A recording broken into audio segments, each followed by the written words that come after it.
begin by saying, friends, alumni, Berliners, we come this morning to praise Mark Gisbourne, a very long-standing and highly productive alumni of the Courtauld Institute of Art, who I've known ever since I was given the responsibility of being what I used to call his moral tutor. Sometimes this is called personal tutor, but it was quite a hard task with Mark because, as some of you may have known who've sort of read the preparatory brochure, unlike me, who'd been I've tried to be a good girl all my life, and I got to the Courtauld as a teacher, but Mark had already had this astonishing career with which no mortal can compete, having been a policeman, a very, very raunchy antique dealer in Guernsey. Jersey. Repentant. Oh, sorry, Jersey. Wrong one. Jersey or Guernsey? Jersey. Jersey, including Guernsey from time to time, I'm sure, where he encountered Victor Hugo Museum. Then, in repentance perhaps, a disciple of Mother Teresa in Calcutta, then a Franciscan friar, studying in Rome, where of course he absorbed instantly all the great Italian masterpieces, their authors and dates, because Mark from the very beginning has got the most astounding photographic memory, which is very handy if you're an art historian. I believe Anthony Blunt had the kind of memory that you have, but Mark has not put his photographic memory to exactly the same. So this is Anthony Blunt. And when he came Not yet. Not yet, but MI5 missed a trick there, because Mark's liquidity, we're talking about Mark's liquid modernity and Mark's liquid post-modernity is such that he would have been an excellent spy for Her Majesty. Unfortunately, as you all know, he left us for Berlin to begin his life there. So first of all, I had the pleasure of teaching Mark, where, as we know, he exasperated some of our staff by correcting their dates and kind of speaking a little bit too much sometimes because he was so passionate about the subject. But when I took over as Mark's moral tutor, he didn't know very much about schizophrenic art, which I knew a lot about. But of course, Mark very, very soon became an expert on schizophrenic art too. And I had to retreat into the background. But Mark is a great life changer, and he actually changed my life too when he enticed me to move from Holland Park to the east end of London, to near Brick Lane, where the scene was really exploding.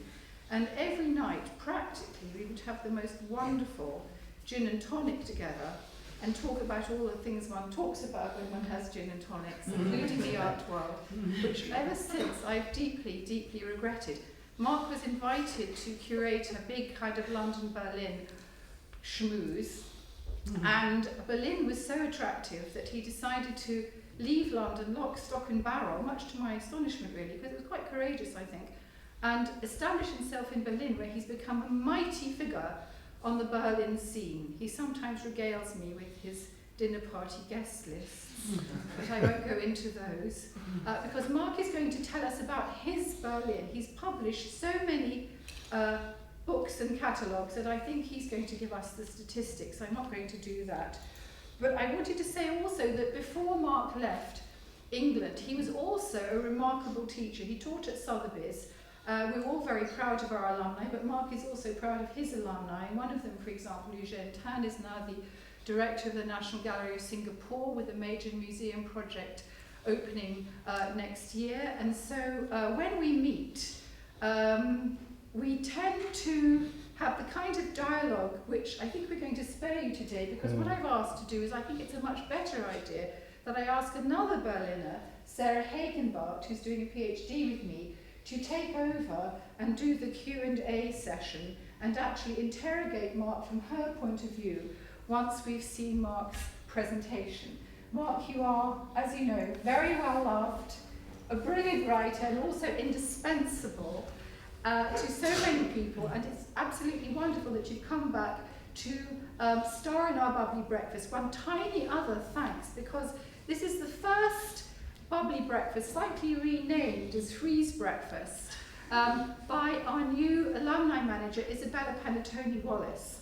And this is Isabella in red. And having done these events in the past, some of you may have come to other ones, I thought, is this girl going to be fast enough? Is she going to get it? And I'm so thrilled to say that, as you all know, Isabella has been wonderful, quick, on the ball, and has immediately embraced the idea of our Frieze breakfast, big time. So thank you, Isabella, as well. And now over to you.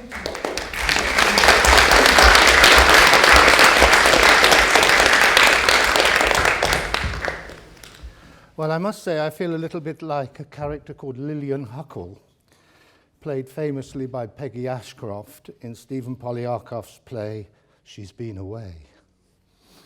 And Peggy Ashcroft may also have resonance, since Ashcroft was literally a local actress for me as a child in the 1950s, because I come from Stratford-on-Avon, and in my little village of Tiddington Church of England Primary School, we used to, all the children of the actors were my fellow schoolmates from the age of sort of 5 to 11 years of age.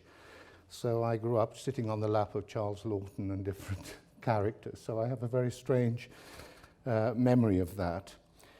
And in a way, it strangely links to my love of actors and acting, which is often deemed as a sort of mild form of schizophrenia, some have suggested, where you're somehow forced to play both yourself and other. This is surprisingly what lies then at the heart of my enjoyment of Berlin.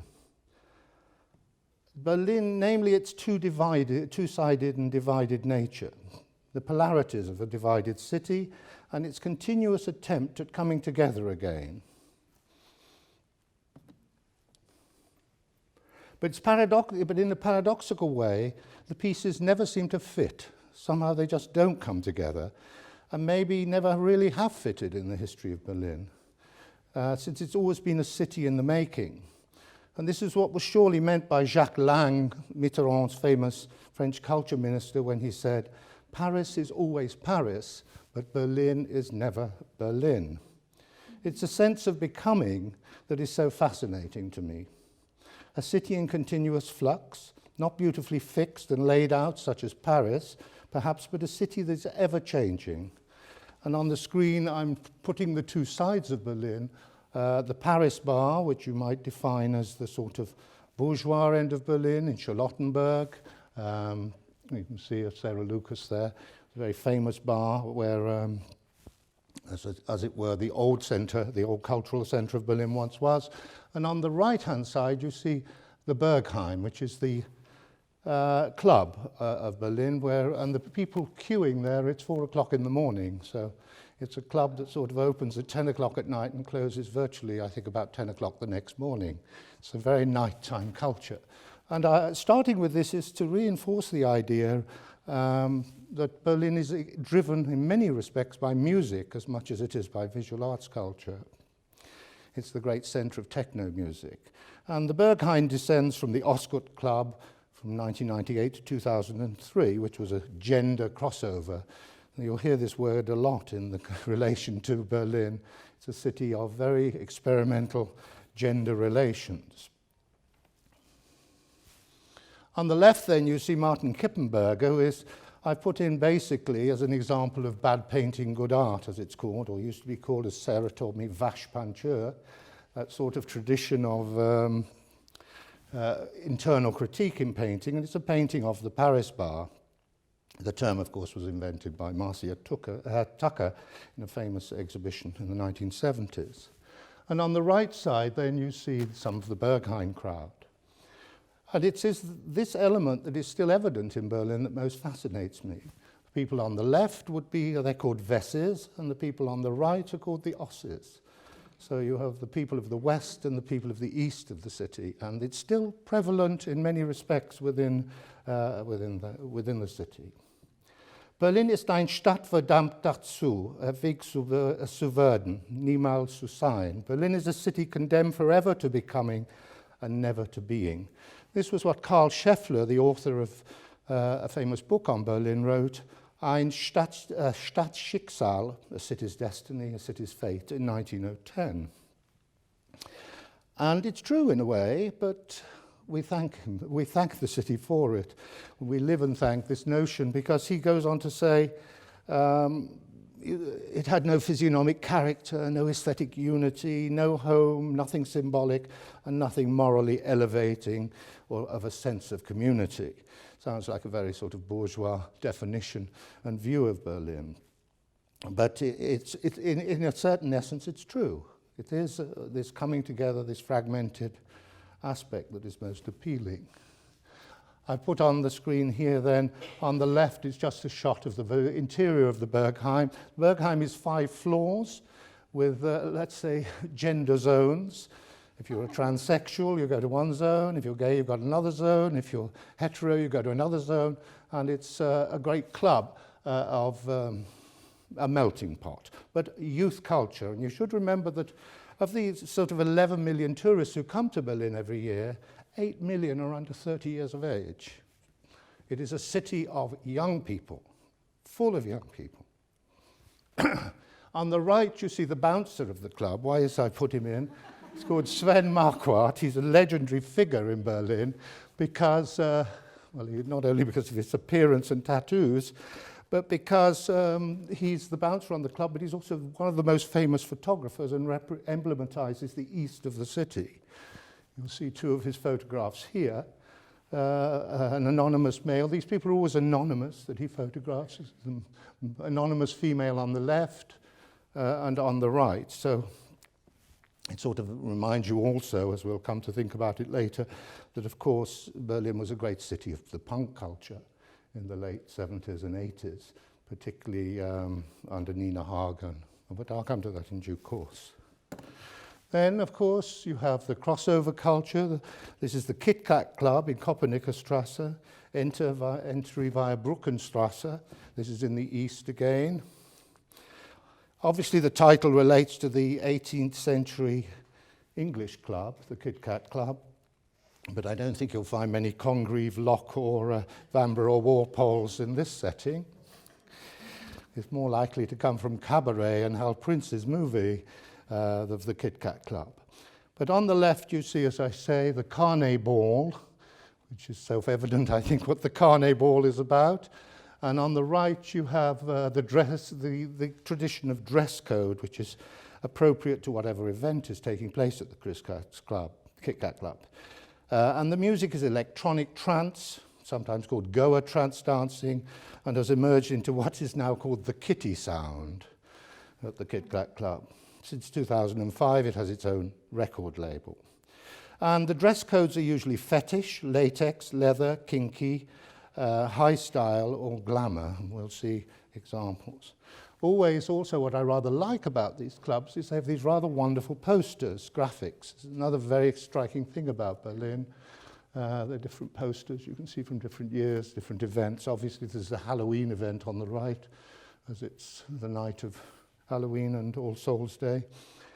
And they're very, very stimulating, this sort of design culture in Berlin. I presume the lady on the left, Kate Moss, got in on the glamour section of... But on the right, just to remind you, of course, this musical background to Berlin is very important. You see Iggy Pop and the young David Bowie, of course, who lived in Berlin in the 1970s. Still in a state of becoming, at that time, but only in the state of West Berlin. And this is where he lived, Kreuzberg. I put it's a sort of, if you think dereliction, chic and grunge was an invention of Seattle, I mean, believe me, Kreuzberg in the 70s had been there and done that in the culture. It was always the progressive or transgressive part of the city prior to the unification, historically. On the right, I put this in because this is what they're rebuilding now in the Schlossplatz. They've demolished the Palace de Republic. There is a tendency, I'm against it, as a lot of artists and writers have been, to erase the traces of the East. And of course, the Palace de Republic was a very famous building that symbolized, built in the 70s and symbolizing the Palace of the People in Ostdeutschland. So that tendency is very pronounced. But that is not a new tendency. As I say, I'm going to give you a quote. You probably never guess who it's from. Berlin is the newest city I have come across. Even Chicago would appear old and grey in comparison. This is Mark Twain in 1892. So this notion of a progressive city, always in a state of becoming, is typical of Berlin. The image on the left is just to show that there's a life of continuous Baustelle, or any Berliner will know. Everywhere you're going in the city, they're digging something up. Baustelle being building sites. And I put this image in because I want you to think about sand, because I'm going to come back to the theme of sand shortly. On the right is a pristine image, of course, from the 1970s of the Palace of the Republic, the Palace of the Peoples, that's now been demolished. You can see all the lovely trabants, the trabby culture of the 1970s. It is typical of that period. And there on the left, a lot of artists fought to retain it. It was stripped of its asbestos, and a lot of artists wanted to keep they were using it as a dance. When I first went to Berlin, they had dance events in there, they had exhibitions in there, the Fractaler exhibitions were in there, and so on and so forth. The work on the top is by an artist friend of mine who's currently just opened at the Kunsthalle in Kiel, called Via Lewandowski, very famous East German artist. And Zweifel, of course, means doubt, which was like doubt question mark on whether, because most people in the cultural community wanted to keep the palace, but unfortunately it's being replaced by the Schloss, which is a rebuilding on the outside, at least, of the old Hohenzollern-Schloss, the old imperial palace, which some of us were less enthusiastic about. Now, the reason I make this point of putting, while you're wondering why the Burj Khalifa is there, this notion of replacement and recycling is very interesting, because all the steel joists from this building are now in this building on the right. They were sold and shipped to the Dubai, and half of the steel content of the lower half of the building is from Berlin. 36,000 tons of rigid steel DDR joists, and so they've now wandered off, and they're part of this tallest building in the world. This notion of recycling is also typical of Berlin, because you see on the left, obviously, the Chancellery, the Speer Chancellery of 1938-39 that used to exist in Vossstrasse. It's now a children's garden, covers the bunker, of course, where Hitler died. This was its interior. But if you know recycling, at the end of the war, all the marble from the interior of Hitler's bunker was used to build the Soviet War Memorial in Treptower Park. So it's another case of Berlin constantly recycling the past. On the right, you see the Reichschancellery as it was being stripped. Of course, it was very badly bombed. So you have a pictorial village from one megalomaniacal dictator's bloated expression of heroic monumentalism to that of another, from Hitler to Stalin, if you like. Now, I moved to Berlin in 2003 after creating Berlin-London Gallery Swap program that ran in the years 2001 to 2003. I did so also in the wake of certainly family traumas, followed by a serious heart problem, and much other stress besides. But I found this strange two-sidedness of the city vitally stimulating, its physical and material legacy, and also psychologically speaking, or what might be called by some notionalists postmodern or late capitalist instabilities, paradoxical and yet extremely exciting. It reminds me of another famous quotation, often cited, though I want you to notice the inferred Viennese bourgeois ambiguity at work in the statement. Du bist verrückt, mein Kind. Du musst nach Berlin. You are crazy, my child. You must go to Berlin. This is a quote by Franz von Super, the Austrian composer of bourgeois musicals, or operettas, I suppose, in the mid-19th century. And this ambiguous attitude to describing the city has always existed, inferring that the city could be read either way. Statements on Berlin like these are always somewhat ambiguous. As Marie-Henri Beyle or Stendhal observed, what on earth could have possessed a people to found a city in the middle of all that sand? And so sand is why I inferred it earlier and is very relevant for thinking about Berlin. And of course, the great monuments are built on sand. On the left, you have the very famous Altes Museum by Karl Schinkel, of course, who is a Brandenburger. He was born in Neuruppin. And on the right, you have the building that inspired it, although I must tell you, this is very much on the right, the Hatshepsut's Mausoleum from the 15th century BC. It's a 20th century rebuild in many respects. But the inspiration of colonnaded forms come from Egypt. And I put it in just to point out, as it were, that, of course, what is Egypt but a civilization built on sand? So that sort of notion was very much in my mind there. We needed to think of both the subversive power of the role of sand and Berlin. It played a vital role in the city's histories in many ways, and I'll come to it shortly in the tunnels under the wall after the building of the wall in 1961. Of course, it's easy to tunnel through, but it collapses. But there again, of course, what can you use sand for? You can mix it with cement, and you can line the tunnels with the cement that is realized in the process. It's very adaptable, Berliners. The extraordinary beauty of Karl Schinkel's subtle and monumental neoclassicism then represents one aspect, and I just put them in because the Altes Museum is the first of the 5 great museums on the Museum Insel in Berlin. The second was the Neue Museum, where Nefertiti's famous head is, and the third was the Alte National Gallery, the fourth, the Bode, and then finally the Pergamon that was finished 100 years after the First World War. And I make the point again, not only with the issue of the tunnels, and this is a tunnel that was built in 1963 where people were escaping quite a lot in the first few years after the wall went up by digging under the wall and adapting the sand to get out. This is near Bernauer Strasse, which was the crossover to the British section of the city. But, and of course, tunneling was an important aspect of that. On the left, I put this in because this is the English language literary journal for Berlin, and it's called Sand. So it's, again, turning a negative to a positive is rather typical of the city. And sand, of course, is relevant to understanding the areas behind the wall on the left, in what is called the death strip, or the death zone,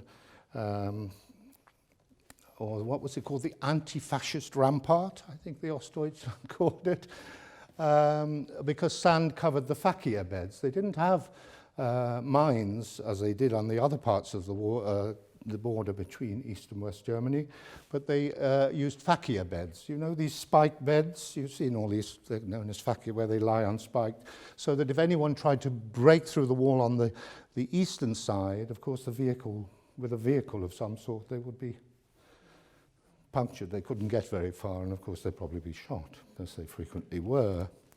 And I put this in, obviously, it's not a very wonderful image, but I rather like it. It's 1989, of course, when the wall came down. This year is the 25th anniversary of the reunification of Germany, which began in April 1990.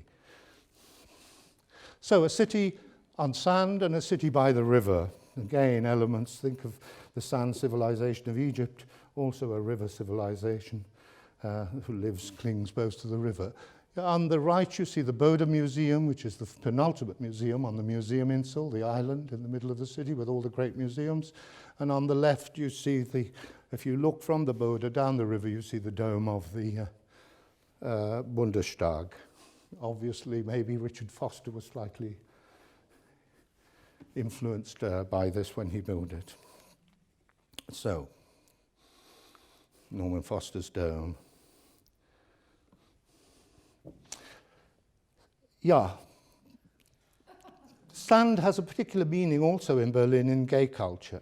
In the war, when lesbians lived together and homosexuals lived together, they would, in order to avoid persecution by the National Socialists, they would marry, like the two ladies would marry two gay men, and they would live in the same house, and they could conduct their relationship unseen. And these marriages were called sand marriages. And so, you know, there's that. You can read all about it in The Hidden Holocaust, Gay and Lesbian Persecution in Germany, 1933 to 45. Came out in 2013. In a strange contradiction, it's famously liberated historical city of modern gender views on sexuality, and where the first modern theories of progressive and distinct, as distinct from pathological ideas of understanding of sexuality, and by pathological you might think of Krafft-Ebing or Havelock Ellis here in England. Krafft-Ebing's Psychopathia Sexualis, of course, was 1884. But Magnus Hirschfeld was the first sexologist. And in 1897, he opened his clinic. He was very he's seen as a hero of homosexual and transgender rights, which is very advanced thinking in the late 19th century. He founded the Scientific Humanitarian Committee, or the Wissenschaftlich Humanitarisches Committee, in 1897. So you were sort of very progressive in attitudes towards homosexuality. On the left, then, you see the exhibition that's currently on in the Deutsche Historisches Museum. It was opened by a lady friend of mine called Monica Grutters. She's now the Minister of Culture, but when I knew her, we used to have gin and tonic in the Adlon once a month. But she's now a very busy lady, so I hardly see anything of her. But notice it's called Homosexualities, Homosexualitäten. So it again takes in the issues of the whole umbrella in relation to issues of gender. The second part of the exhibition, and I put this in just out of fun, is in the Homosexual Museum, which of course has its own. I mean, I can't imagine London opening a museum devoted to the history of homosexual, lesbian and transgender culture. It wouldn't seem likely in London, but in Berlin it has its own museum and its own history. And the second part of the exhibition is here. And I put this is when they moved from Mellingdam, which is near where I live, to Lutzowstrasse.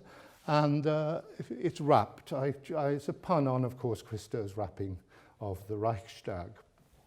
So, you know, obviously wrapped in pink and so on. The woman on the left, many of you may not think it's a woman, but it's called Heather Casillas. I wanted to go to this lecture that she was giving, but unfortunately I had to be in Riga at the time, so I couldn't. And it was called Cuts, a Traditional Sculpture and Becoming the Image. It was on October the 5th this year. And this idea then of the self-making of gender identity is very prevalent within this big exhibition. Again, you know, one can't really imagine a whole exhibition devoted to the history of homosexuality in this kind of city either. It may seem ironic then today that I move on to something that you cannot address, you cannot cease to address when you're in Berlin, and this is the history, well, the devastation, really, of the Jewish culture. You must remember that they were the most powerful thinkers, writers. I still get very emotional about it.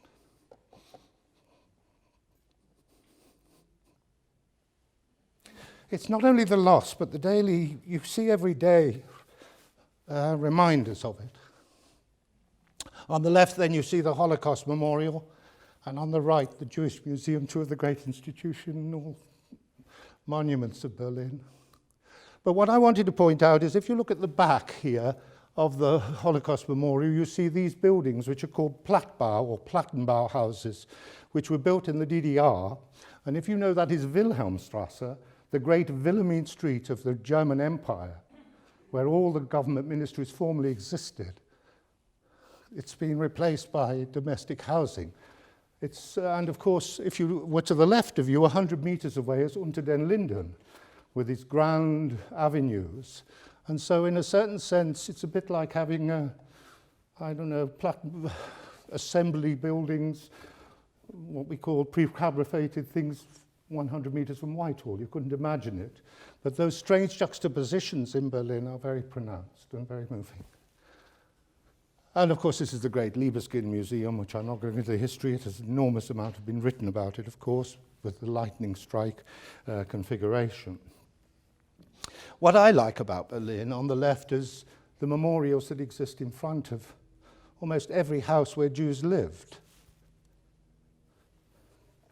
And, you know, they say it gives simple memorials planted into the ground by the front door, and you see them as you go in, and it records the Jewish couple, the day they were taken away and where they lost their life, if they knew, that is, in Majdanek or Auschwitz or Treblinka or whatever.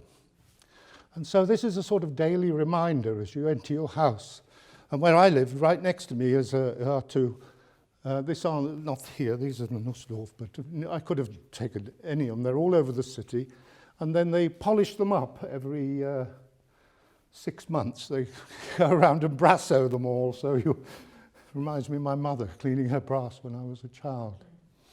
But politics then is also relevant also to understanding Jewish history.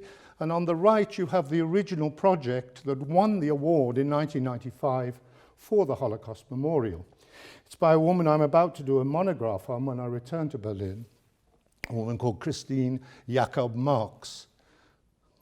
And her Holocaust Project team won the award in 1995, but then politics entered, as it does.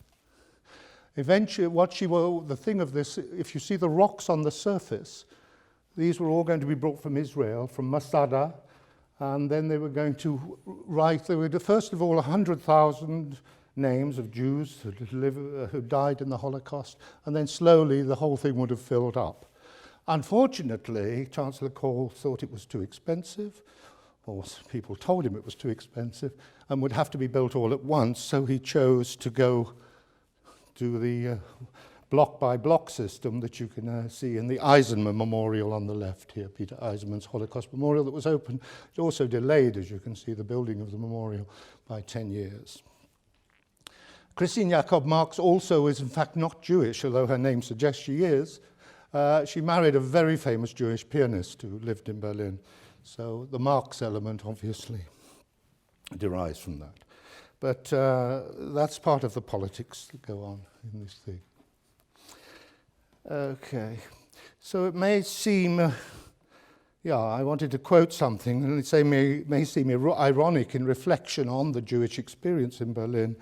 It says, Berlin ist unser Jerusalem. This was a claim by Berlin is our Jerusalem, a clarion call motto of the German reformist movement in 1845.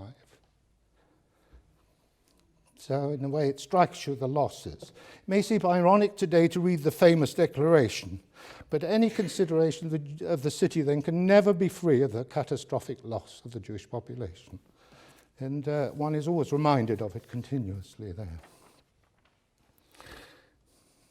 Today's influx of Jews, and particularly numerous Israelis, there's something like 10 to 20,000 Jews now living in Berlin of Israeli descent or from different parts of the world.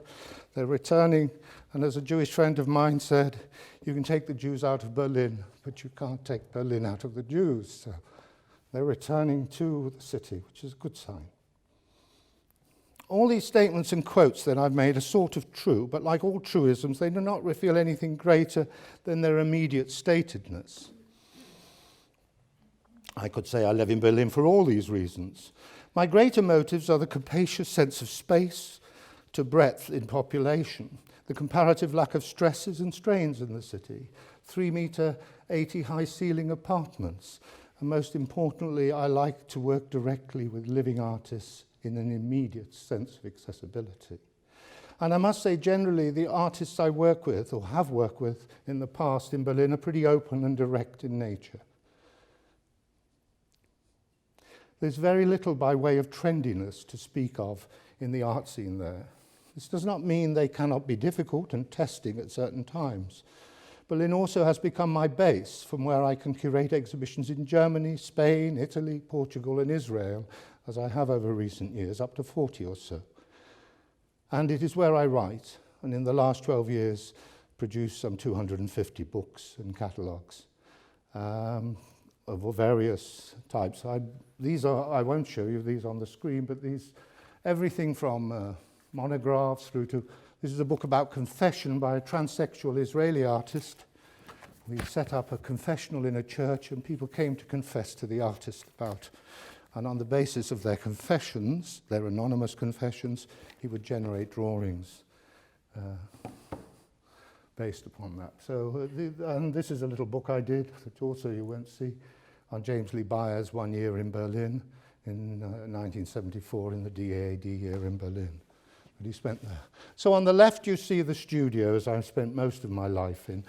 Not this one, but many. And this one is by Thomas Scheib, a big famous artist now in Berlin, originally from Dresden, studied in Dresden. And this is a painting on the right of his from the Venice Biennale in 2005. So this is where I spend my life, in the studios of artists.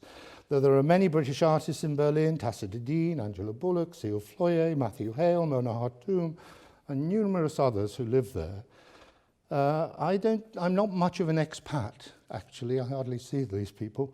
And I spend most of my time either with German artists or other nationalities across the world. And it's becoming an enormous centre for international artists. It is an artist city. This is a witness very much to how I've approached my Rohkunstbau exhibitions. Over 12 years I've done exhibitions. One of the artists who's participated is here, Cathy de Monchaux, in an earlier year. I can't remember what you... Atlantis? Yes, Atlantis, okay, fine. And so, yes, this is a show that takes place in a castle in Brandenburg, and it's 10 or 12 artists a year around specific themes and ideas. The last 4 have been themes from The Ring of the Nibelung, taking extracts from Wagnerian subject matter. One was called Macht, the next one was called Moral, the third one was called Revolution, and the fourth one this year was called Apocalypse, obviously referring to Götterdämmerung. So, books, this is what I produce. Lots of things. This is on the left is the American edition, on the right the English edition. It's the work of Daniel Flum. It's called Berlin Right Now. Bjorn Melhus is a very well-known artist who is head of media at Kassel Kunstakademie, the art school in Kassel, who makes movies and films and plays all the parts in his film. He plays every character, so they're very complex, interwoven. I've also worked with another Singaporean artist called Ming Wong, who does the same.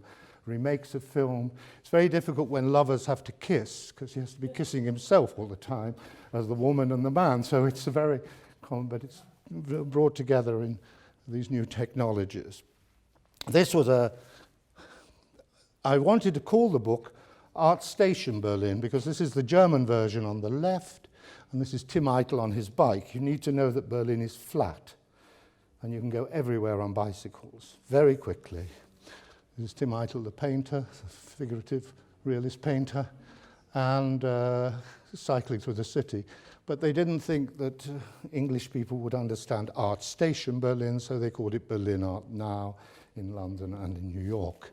On the right then is I didn't do all of this, I just did one of the essays in it. It's called Neue Heimat, which is an exhibition at the Berlinische Gallery, the big Berlin Gallery, which also functions in some respects as a Kunsthalle. And this is about artists who are Germans but don't come from Berlin, or are international artists. About 6 Germans were in it and about 30 international artists. It was Neue Heimat. Also, the word Heimat in German, of course, has a much more profound meaning than homeland in English. It sort of means a sort of embedded, deep intimacy, tied very much into the literary culture of German history. On the left, an international exhibition that I would never dared have called Ich bin ein Berliner, because it means I am a donut, or something like that. He should have said, Ich bin Berliner, Mr. Kennedy, but he didn't. But nonetheless, I chose it because it wasn't appearing in Germany when it was an exhibition in Zagreb, Tel Aviv, and in the Modern Art Museum in Sassari, and this was 18 positions in Berlin painting. What I like about the cover of this is, if, again, I told you about recycling in Berlin. The old Berlinish BVG, which is the public transport body of Berlin, used to have a repair workshop in the Uferstrasse, in the Uferhalle, as it's called. And, of course, they sold it off and it became artist studios. It's now dozens of artist studios. But, of course, there was a sort of, I suppose, model bus stop in front of it, which must have been a testing bus stop to put bus stops in Berlin. You know? And so they've been invaded by all the artists' letterboxes are in, because it's got a roof over it, you see, all the letterboxes. So it's a wonderful subtlety of recycling that are typical of Berlin. On the right, you have a work, the most recent from 2014. This is a book, well, what can I say? It's a 4-kilo job. I call it my doorstopper. And it's a collaboration between myself and Christoph Tannert, who is the director of the Kunsthaus Britannien. And I did the 20 interviews, and he did the essay, and with a photographer. And it's sort of, Kunsthaus Britannien is a very famous residency program in Berlin. And there are, along with the DAAD, they're two of the more important residency programs. Of course, I could go through all the institutional interactions I have, Kunsthaus Britannien, Kunstwerke, Berlinische Gallery, Martin Gropiusbau, Hamburger Bahnhof. There are many, many institutions, cultural institutions. There are 70 museums in all. But I want to come to an end by talking about whether it was not the case that the last mayor of Berlin, who resigned recently, he said, Berlin ist arm, aber sexy. Berlin is poor, but sexy. This is Klaus Wowerite's famous quote of Berlin. And this was made in April 2004, or just after April 2004, because in April 2004, I was giving an interview in Der Spiegel magazine with a woman called Ulrike Knuffel, it was on the telephone. And I thought, oh, she's asked me a lot of questions. She's going to publish all my thoughts on this. But in the end, she said, how would you describe Berlin? And I said, poor but sexy. She said, and this is, I translated from the German. I'm not getting time to read the long German quote. The city may be poor, but for some time now, Berlin-based curator and British art critic Mark Gisbourne raves about an incredible upswing in German art. I think it was a bit excessive, though. The particular relationships with return to painting, that German canvas art was narratively fresh, and there is no better word than sexy. No other country currently bringing forth similar great paintings, and certainly not in his homeland. So how much is that is me or a little bit of decoration by Ulrike Knuffel? I'll leave it to your mind and imagination. And of course, this caught on, this concept, Berlin sexy. Just to show you how diverse my production is, I wrote the introduction to this on the left, which is an erotic guide to Berlin. Everything from clubs to bordellos to Peitschenfrau or whip ladies. All of it is available in Berlin, to sexual outfits, to S&M suppliers, and so on. And I just was asked to write the introduction. I thought, why not? Why not? One is free to do these things. On the right, just to show I'm not totally Berlin-centered, is a book I did recently on Rome, on the domes of Rome, which is an 18-meter leporello. Pulls out like a giant leporello on the circular domes of Rome. So these are just some of the reasons, they're probably very idiosyncratic and peculiar, why I love Berlin and why I live there. Thank you very much.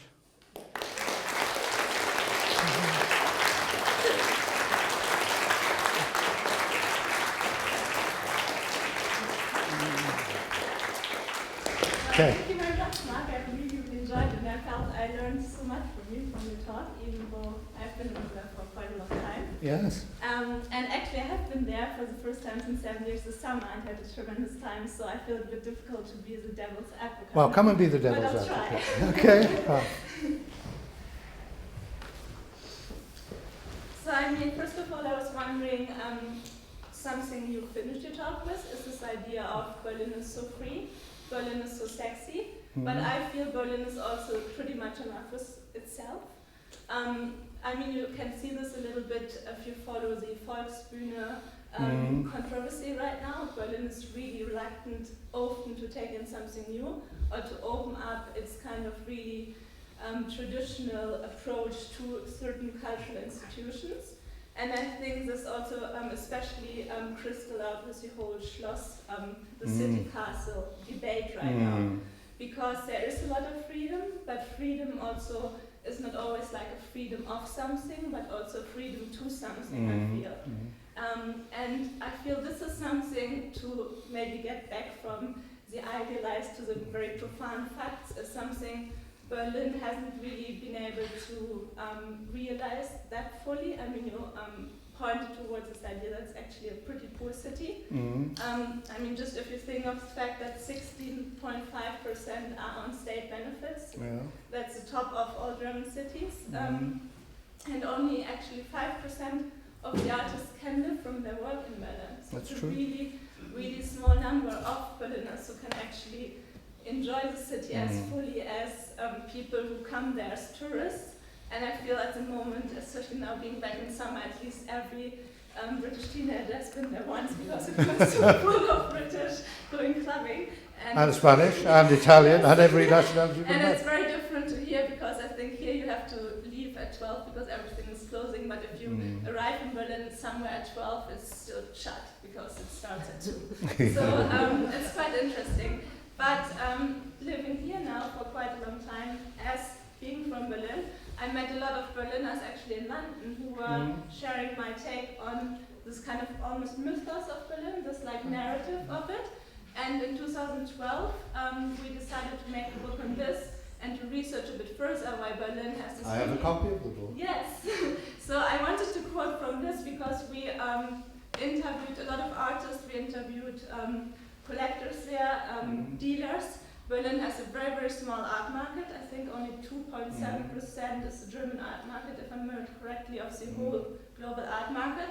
And one of the main collectors is Christian Boris, who has his own museum, which also seems to be a trend. The old bunker, the old bunker. Exactly, in the Second World War bunker, which also has a really interesting history because it was first a bunker, then during the GDR. What is interesting about that bunker, though, is it's built in 1943, right in the middle of the war, and they even went to the trouble to put a sort of crenellated frieze top to it, as if even in the middle of the war they were still topping it out to give it a decorous viewpoint. Very strange. It's a very strange place because it became then a banana storage for a long time. And then a club, of course. Then a club, so Wolfgang Tillmans did a lot of like raves there. A lot of his photos were done there. And then it became this art space. And now Boris has bought it and has his own art collection there. And I think his like kind of quote for me was always so poignant. So he said, the mythical status of Berlin is based on the very fact that you have to fight with very few limitations, which is true and which you also pointed out. A lot is possible here. To feel free is very attractive and erotic. But I mean, my concern is a bit that this freedom a lot of people can't live up to. I've talked to a lot of artists who had to go back because they came to Berlin and were just really overwhelmed with this freedom. Freedom requires self-construction. It requires to really be able to... But you know, in New York, thousands of artists were destroyed by New York. The fact is, if you're going to spend every night going to openings and getting drunk every night, you're never going to produce anything. But that's true of artists anywhere. That isn't necessarily just true of the limitations of Berlin. The criticisms you make are fair to the extent that I've given an interview in Tagesspiegel many years ago on the dreadful pyramidical structure. It's still run on a Bismarckian system, you know, the pyramid, when in those days you had Peter Klaus Schuster, who was sort of the top, running 17 museums. How can a man run 17 museums? So that it hadn't developed, it still had a pyramid and didn't have this horizontal structure. But go on, I think those criticisms are fair enough. But that doesn't inhibit it still being a great cultural place. I agree. I mean, it's difficult, but I mean, I felt like I could really kind of empathize with these artists who said that. I mean, one, you know, the Tempelhof field. So one of the, that's another of these Berlin stories, our airport story. So I don't know when it will ever open, but we are supposed to have new airports. So one other airport, the Tempelhof airport, has closed, and it's now like an empty field. And this artist I was like just referring to, Victor Timofeyev, he told me how he like walked along the field and was so overwhelmed because he felt almost like kind of lost in the city where so much is possible. And he did a beautiful artwork there later on, which is called Cloudcatcher, but he also left Berlin. And a lot of artists I know, they live in Berlin, they work there, but then at some point they realize, oops, I need money. So they roll up their canvases, go on the next Ryanair flight, and go back to London to sell it here. Well, that's so true. kind of this problem Yeah, we but see. there's an argument here that Paris was dominated arts from 1870 to 1940, but they weren't built by the French. They were bought by incomers, and the whole point of the Berlin gallery scene is that they sell mostly outside of Berlin, either to big German collectors in West Germany, which are very affluent and very large collections, or they sell internationally. This is why whenever you go to any art fair anywhere in the world, you'll find big, powerful German galleries. And people are drawn to Berlin culturally because it is a city of culture. They're never going to build a Siemens factory or a Volkswagen factory there. It's never going to happen. What does it have? It has a cultural platform. Yes, it's hard to make a living as an artist, so you have to work 3 days a week as a waiter. But if you've the passion for it, you fight on. I would agree we need to have more infrastructure in the city to support young art. But it is technically bankrupt and has been subsidised by West Germany, and there's always a battle here over issues of money. So your criticism is fair, but it doesn't negate the qualities I love about Berlin. I don't feel in Berlin when I have sometimes felt here, that everything's about price and nothing's about value.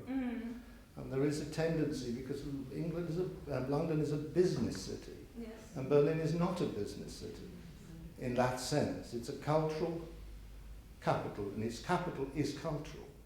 So I think that's a very valid point. I mean, especially what you emphasized also, this aspect of stress. So, for example, I feel when I'm in Berlin, I get just so much more work done because you can just literally isolate yourself. And I think Sarah never believes me, because every time I'm in Berlin, she asks, what are you doing back? But I'm writing. And it's just having the space and freedom, having these large flats where you can actually focus on something and not always having to run into the tube. Well, it's very different having a little cottage in the East End where I used to live. Having high ceilings and chandeliers is it's amazing. As you get older, space is very important. The other thing one needs to take on board is Berlin has a population that is 1 million less than it had in 1933, or 900,000 less. The population was 4.4 million, and it's 3.6 million today. And so in a certain sense, it was called a shrinking city. That's why it's listed amongst many of these big exhibitions that dealt with shrinking cities. And Berlin shrank. Of course, it's growing again now, slowly and progressively, and you see that with the immobilier market, with the estate agents, things are getting more expensive there. It's no longer a cheap city it was when I went there 12 years ago. Yes. No, exactly, because this was one of the points when we did the interviews with the artists, exploring why they actually went to Berlin.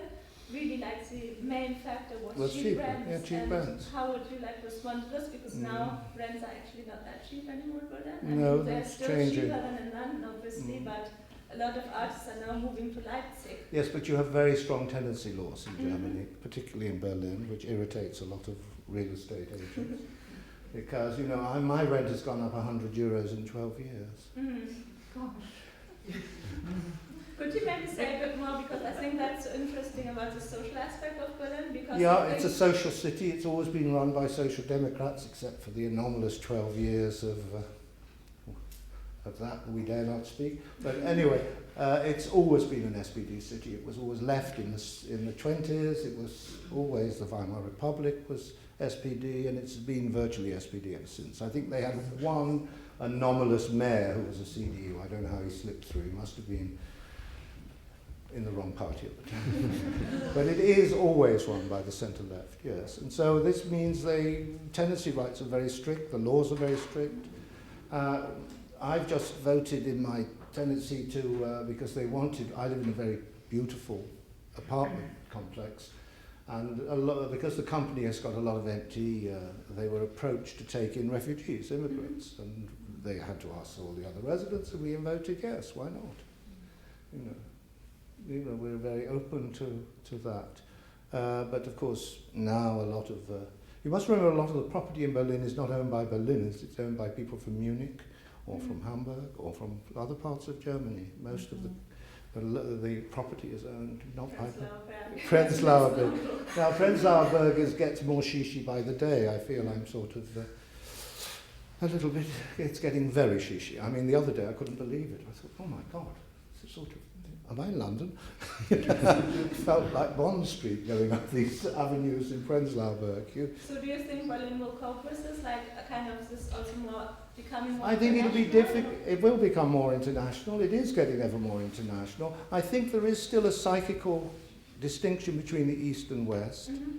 And I didn't touch upon issues, of course, this distinction's brought out in, you know, each area has a little local mayor, and places like Marzahn, they've done a Chinese botanical garden, and everything is voted on locally. For instance, Kochstrasse, which is now Rudi Dutschke Strasse, you know, people have to vote if they want to change the street name. The local voters, it's their street, they want to. There's a lot of local democracy. There's a lot of local democracy there, yes. That I admire very much about Berlin. Mm-hmm. Yes. And could you maybe also say a bit more about this whole debate about the Volksbühne now, and also this idea of now British coming more and more, like Neil McGregor, Chris Durkin, they're coming now too. Well, it's going both ways. The new director of the British Museum is coming from Dresden. We live in a more international Europe. The Volksbühne debate, I know about it, but I haven't been really involved in it. For Chris Durkin, I don't know why he chose to leave Tate Modern. I haven't found out. He's never made it clear why he wants to go to the Volksbühne. It has enormous funding problems, and there is an issue also in the city. Why do they need 3 opera houses? Why do they need 3 opera companies? Or let's have the 3 opera houses, but have one company that services all the opera houses. You know, everything is there's an enormous amount of fat, might say, in the way that Berlin has the Komische Oper, the Deutsche Oper, and the Staatsoper. You could, that's fine, keep those. They serve different communities. But you could, in fact, have a universal ensemble for the cities that operate in all the houses, but they're all completely separate orchestras, completely separate entities, and that is a problem. There isn't a sort of integration. I did say it's a city that is in the state of being, becoming and never being. It's always unresolved in that sense. But I rather like that, fragmented. I rather like that aspect of the city. Great, thank you so much. I think we should open it up to the public now, that everyone can ask questions about Berlin. So, yeah. You opened with an image of a restaurant, a very bourgeois restaurant in The Paris bar, where you... And I was in Berlin in the summer, but the complete opposite end of I think it's called the Market Hall 9, which is a sort of restored 19th century market. It's sort of what bricks and markets meant. But done properly. I just would like to hear your take on the food culture. We've heard about music, we've heard about art. Well, there is a quote I didn't bring in because the man from REM said, oh, we've got every type of food in Berlin and food's wonderful in Berlin. It's not. The food culture it's not. It's, if you're strong on sausages, you're in paradise. But there isn't anything equivalent to the gourmet scene. Although I must tell you, unfortunately, when I was in Riga last week, I was invited to the Hyatt Hotel for a Mexican gourmet chef evening, so we do have these exotic interventions from time to time. The food culture is acceptable. There are some good restaurants, and there are 2 Michelin restaurants there. You know, as they are in England, they're an arm and a leg. But the galleries tend to be very... there is a sort of strange conservative. The galleries use the same restaurants. It's Salin Tabacchi, Entrecôte for all their gallery dinners, and so... but it's standard if you're comparing it to London or Paris. But you know, I like simple food anyway, and there are wonderful Italian restaurants in Berlin, and I don't, and occasionally in the winter I like a good bit of Deutsche food, and Hock or something, you know. It tends to be very heavy German food, traditionally. But great in the cold winter. And remember, Berlin is very grey and dark. This is the downside of Berlin. I suspect most of the artists leave in January and February because it can be very depressing there. The cloud comes down on your head. You feel you're being pushed into the ground. But it can be very productive for artists. You know, if you lock yourself away in your studio and work, there isn't the pressure on artists to create in the way there is in London, I think. You know, there's always particularly if you've got a successful show, your gallery's onto your back to push you to do more. There is more space and time there to develop things, I think. And, but your comments are fair, and hopefully those elements will change and improve. But I don't see it becoming a less culturally focused city. And I looked at the statistics recently on Berlin, and they almost have as many exhibitions opening a year as London. And remember, London is twice the population, more than twice the population. So there is and the other thing which is very powerful about Berlin is project spaces. You may have no money, but you can put together an exhibition by chatting up some local. You see, often immobilier and estate agents will give a space for a short time because it gives them a bit of profile. Maybe they can market the space or sell it more easily, and these project spaces turn up for short periods. And if you've got a bit of innovation, a bit of imagination, you can put together shows, and they do this all the time, as you know. It's a constant thing. It's more difficult in London because of the costs here. They're very much higher. So the project space, there was anything up to 100 at any one time in Berlin for young artists. I must say, I spent a lot of time with young artists. I mean, I like the company of young people, maybe because I'm getting to be an old man, but or maybe it's a bit of voyeurism on my part, I don't know. But I do enjoy the company of young people, and I like to see where artists are beginning and coming from. And as an art historian, I have to be very careful not making predetermined views and judgments about things. Because it's very easy for me to look at work sometimes and say, oh, this comes from this comes from this. But, you know, you've got to be open. You know, kettles boil at different speed in different places, and you have to think in a more inclusive way. And stylistically, when I write, I do all sorts of writings, everything from just done an essay on the theoretical change in photographic language from what we will call cosmological, light and darkness, to epidemiological, viruses and infections in digitalized discourse. So I can do that, but I can then do a nice simple essay for a young artist on it. So I love the variety that it gives me, to be honest. Anyway, yeah?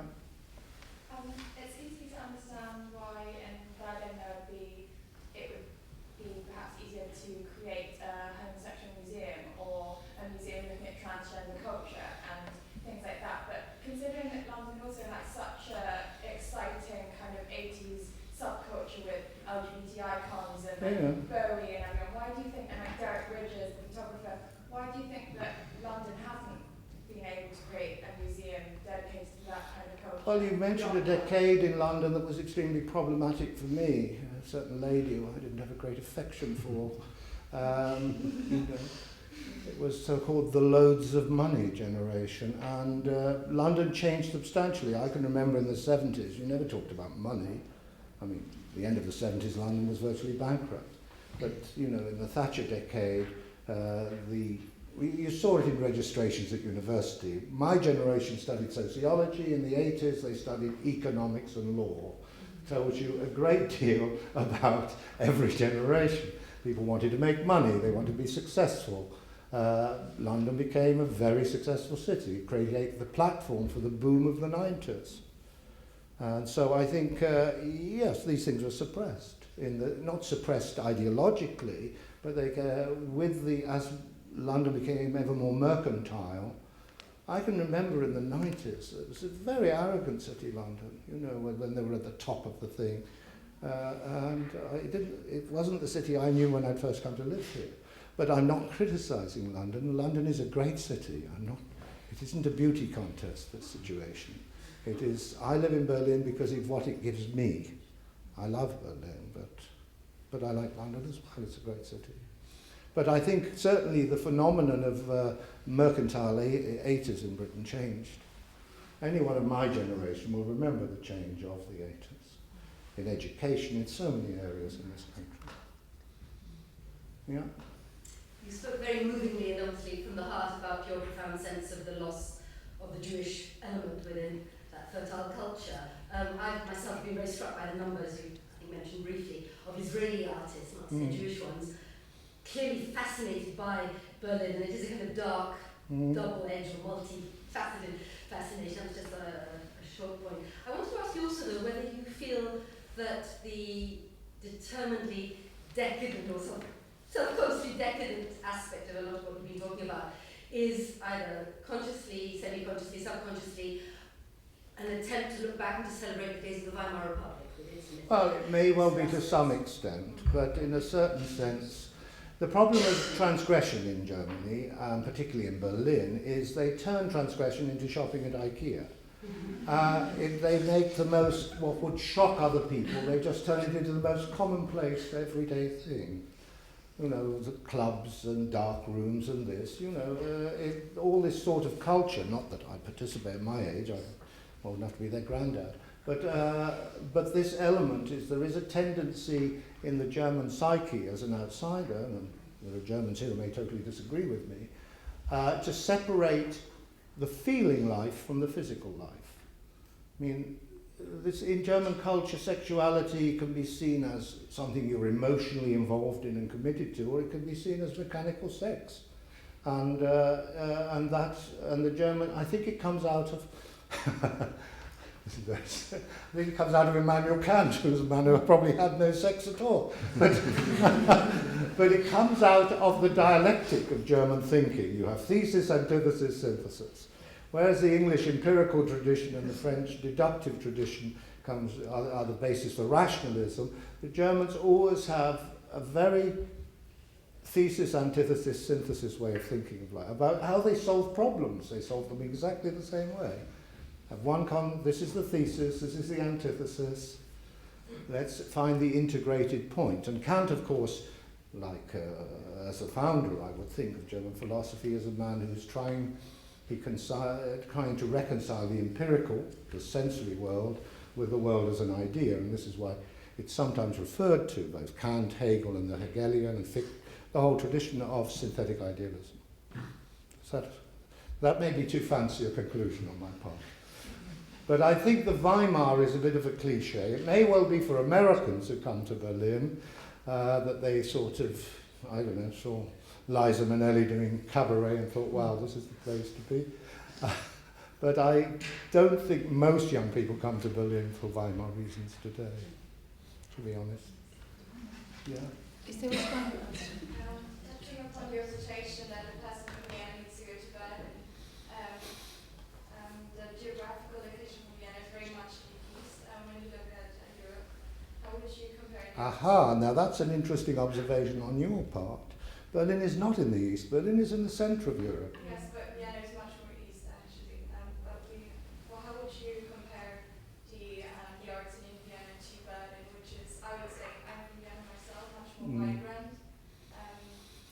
Well, I would think Vienna, well, first of all, I'm a Catholic, so Berlin is not a very religious city, as you're well aware. It's not a strong religious consciousness, whereas Vienna is. It's a Catholic city, and I am a Catholic. So, I mean, I like Vienna very much, but I don't make a comparison between the two. There tends to be in Vienna a sort of another form of schizophrenia between what I did a show once in the Messepalast, a long time ago, in 1989, called Wunderblock with Catherine Pickler.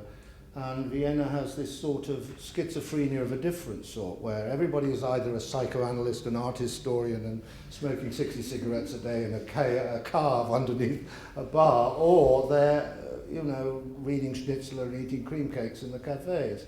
There is a sort of schizophrenia between within the bourgeoisie, and you have a bourgeoisness, a bourgeois character to Berlin. Berlin still has a raw working class connection. You go to the east of the city, it is very working class. It has always been had this connection. It's not a bourgeois city, of course. It's very nice if you live in Charlottenburg. It's a very nice part of Berlin. You've got the Kudamm for shopping. It's great. Yeah, but I mean, there is that distance. I always think of Vienna as an archetypal bourgeois city, and Berlin is not. Absolutely not. Very raw, very rude. This is something people often dislike about Berlin. People are quite rude.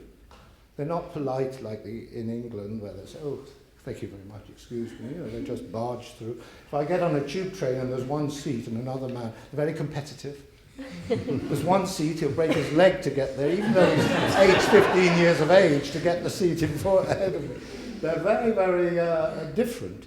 It's quite raw, it's quite aggressive in part sometimes, but that said, it's quite direct. Now there's a problem of this directness. When I first went to Berlin, I liked the fact that people said exactly what they thought, to the point, whereas the English, if they want to go there, they go in that direction. They meander their way and get to the point. The Berliners go straight to the point. But also you have to also be aware that sometimes being direct isn't courteous. Sometimes you can say, if you don't care what you can say whatever you like. And so sometimes they're a little insensitive in that sense to, and particularly that part of the east of the city that has lived under, a sort of system for 40 years.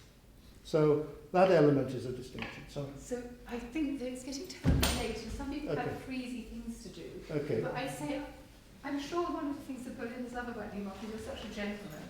It's a rare gentleman, and I love his gentlemanliness. I send all my students who go to Berlin to be greeted and be put into the scene by Mark. That's something I didn't say in my introduction. We are having to close, although I think you could still have another drink downstairs. But I just wanted to say something I forgot that's so important, is that Mark is, of course, so prolific that even in his enormously tall-is-eating fact, he has lots and lots and lots of books in a book overflow. These are, of course, you twig that these are all the books he's written. Well, they're actually 20% of the books. Only 20%, but he's going to give, we only have about 20% of his books in the library, and Mark is going to give us, he's going to make it up to 100% with a very, very big donation to our library. So even though Mark won't be with us all the time, he will be with us in the letter and the spirit. So thank you very much, Mark and Sarah, for your interest. Thank you, Sarah. Yes, thank you. And for this library.